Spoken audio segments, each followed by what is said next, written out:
Welcome everyone to our interview with the fabulous Tanja Neilsen, a family daycare educator. My name's Jacqui Ward and I'm very excited to be chatting to Tanja because I think she's got some great things happening. Would you like to introduce yourself, Tanja, and where you're from? Hi, Jacqui, and hi, everyone. So basically, my name is Tanja Neilsen. I'm an educator registered with Coastwide Family Daycare here in New South Wales Central Coast. I have been an educator in the family daycare setting since January 2018, and these have been the years that I've spent being an educator in the family daycare setting have been absolutely amazing and allowed me to see how important this small group environment is for children. So it's really fabulous, yeah. That's a really long time, and I guess a bit of a tumultuous time too, to be a part of like starting something new too with the last few years with COVID and everything. Absolutely, but then that has also allowed for even stronger connections, and just to see how amazing this service type actually is, and to see how resilient we were through those tough times as educators, and the families, enrollments continued. So it was a really great opportunity to showcase how wonderful the family daycare setting is. That's awesome. Thanks, Tanja. So question on everyone's lips, I'm sure, is to find out some information about how you work with the assessment and planning cycle in your day-to-day. So how do you use the cycle to inform your planning for children's learning? Can you share some aspects of that? So basically, the way that I view it is that it is important that the planning cycle is embedded within the program on a daily basis.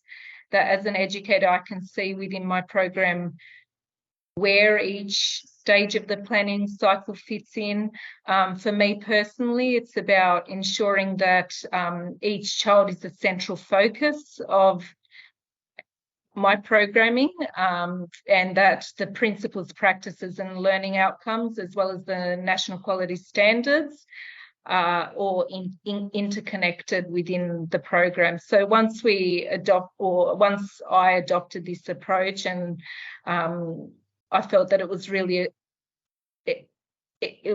easy to be able to observe children, analyse their learning, and then implement the plan, and obviously reflect on how that was working to further encourage that. So.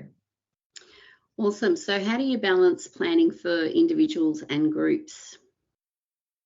So basically, I have a monthly checklist to show which child has been planned for and in relation to which outcome. So that just allows me to sort of visually see and gauge what child I have observed and planned for, and their progress in relation to the outcomes. So I find that a really valuable tool. I think in the family daycare setting, it is quite easy to include the children on a daily basis because we have a small group of children. So each child, I ensure that each child is programmed for on a daily basis, by observing what the child is trying to tell me, or possibly what their family has informed me about the child, or what the child's current interests, what their strengths are, what their knowledge is. So those daily observations are really important. And then I also use talking and thinking floor books, which I was inspired by Claire Warden. So that encourages me to allow each child the opportunity to contribute their ideas within the floor book. So it sort of provides an opportunity where we program collaboratively. And I feel that that's what children really enjoy, when that they understand that we as educators want to hear what they've got to say, want to hear what they know, and what they can do and what they understand. So I feel even with reflection time with families also at the beginning and the end of each care day, that happens so seamlessly in the family daycare setting, and encourages a lot of opportunities for educators to get to know the child better and to ensure that they're planning for individual children. So that collaboration and continuous communication is essential.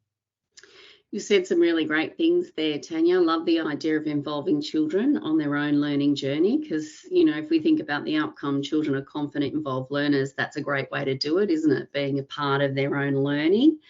You also mentioned some collaborative partnerships with families. Just to elaborate on that one a little bit, I'd love to ask you, how do you involve families with those individual learning goal setting and things like that, so they're having a bit of a direction in the planning cycle as well? Yeah, so basically my favourite way would be to give families time in the mornings and the afternoons. Sometimes parents might be quite busy to fill out a lot of paperwork that we may send in like a questionnaire format.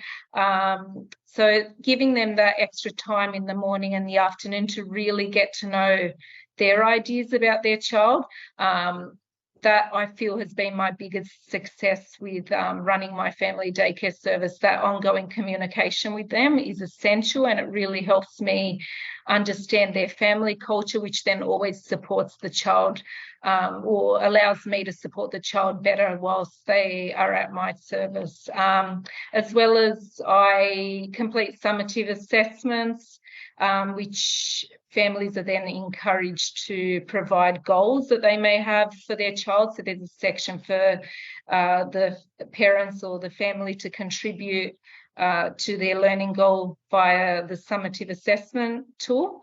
I also use Story Park as a tool, which is a fabulous way of connecting families as well as possibly the child's extended family. So, it might be grandparents, aunties, relatives from overseas.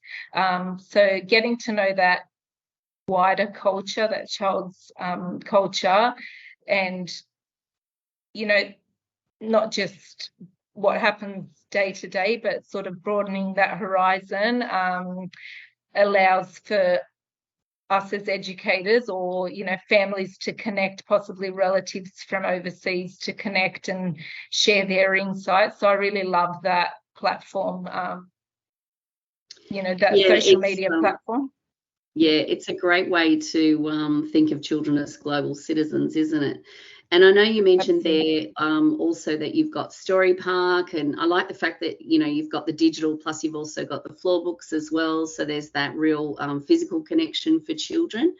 You've also mentioned summative assessments. I think is there anything else that you wanted to say on what methods or techniques do you use to document children's learning? Have we captured it all? So basically, I just think as an educator, it's what works each day, to think of it in a sense as there's not one way of documenting. It's, for example, one day I might just look at jottings of their voices, and that can give me a big insight into the children's ideas, what they're currently thinking about. And, often I'll say to myself, let's not overwhelm yourself, Tanja, with documenting too much. Sit down with the children, listen to what they're saying, note down some of their speech that they might be sharing throughout the day, and that can work as a great tool to really extend on the entire planning cycle. So I think every day looks different, and I think it's really important that educators understand that it doesn't have to be the same every day. So, one day I might solely focus on, my program template that I have. Then the next day I might use their voices to inspire further learning. So it's just changing it around to fit in with what works for you as an educator and the child as well. So I love that, because the early years learning framework and My Time Our Place talk about using a range of different strategies and approaches to collect information. So I think that's amazing. And I did want to come back to what you said earlier too, that you've got that tracking sheet as well, which I just absolutely also love, because I think that really helps if you're collecting information across all of the 5 learning outcomes and their key components, because sometimes you don't realise that you might be collecting similar information. So I thought that was a really great idea as well. Yeah, and absolutely. And I think as an educator, having a tool like that, it actually shows you where everything's connected, and the whole cycle, the whole process isn't as overwhelming when we can sort of put it in a document to just summarize where we may have certain pieces of information. So that's amazing. That's great. So I have a question here about how do you evaluate your impact and critically reflect on the program as a whole? As educators, we're evaluating and critically reflecting every day. Sometimes we don't even realise that we're doing it. So basically for me, it's a continuous thing that occurs. Whether I put it all down on a piece of paper, I know that I'm reflecting daily. So I think educators need to reassure themselves that it happens daily. In terms of how I do it, I ensure that it is embedded within my program. So I have a critical reflection page that encourages me to seek out theory and research to see what I'm doing and how that relates to, a theorist's perspective or current research that has just been delivered. And then basically with that, so when we critically reflect theory and based on, can we repeat that question again, if that's all right? Sorry. I think you've answered it, so I think we can probably move on. We'll probably cut off where you said before, because I think you said theorist twice, so I think you've answered it. Okay. So we'll move on to the last one. So what are your thoughts on the updated frameworks and how have you engaged with the changes and what changes have you made as a result? So I really like the way that the planning cycle has been explained in the document. So page 28 is probably my favourite. I like the diagram there. It's easy to understand and the terminology has been revised, which I think it's not as complex, and it really, that diagram or that table actually shows how easily we are able to show that the cycle occurs daily. So I would really encourage educators to reflect on page 28. I also like how the principles and practices have been summarised, and how there's a stronger focus on collaborative partnerships, because for me, collaborative partnerships between the child, their family, the service that educators are registered with is paramount to ensuring successful outcomes for children and to ensuring that each service is operating at a high quality level. So I really like that focus, the fact that they've really encouraged a strong emphasis and importance on collaborative partnerships. Also, I like the way that the principles encourage educators to reflect on contemporary theories and research. This really helps us as educators understand, children's behaviours on a better scale. It helps us get to know children and why they do and say certain things. And it also encourages us as educators to understand or reflect on some of our practices, and it drives continuous improvement. So so I think the document's wonderful. Yeah, me too. And I love the fact that it now has that consistent relationship with the planning cycle with the National Quality Standard as well. And I think it'll definitely help educators to better understand the cycle and how to implement it in their programs. And that brings us to the end of our time, Tanja. Thank you so much for sharing all of your wonderful wisdom and ideas and approaches to the planning cycle. Really appreciate it. Thank you so much for having me, and thanks to everyone that's contributed towards all the new changes.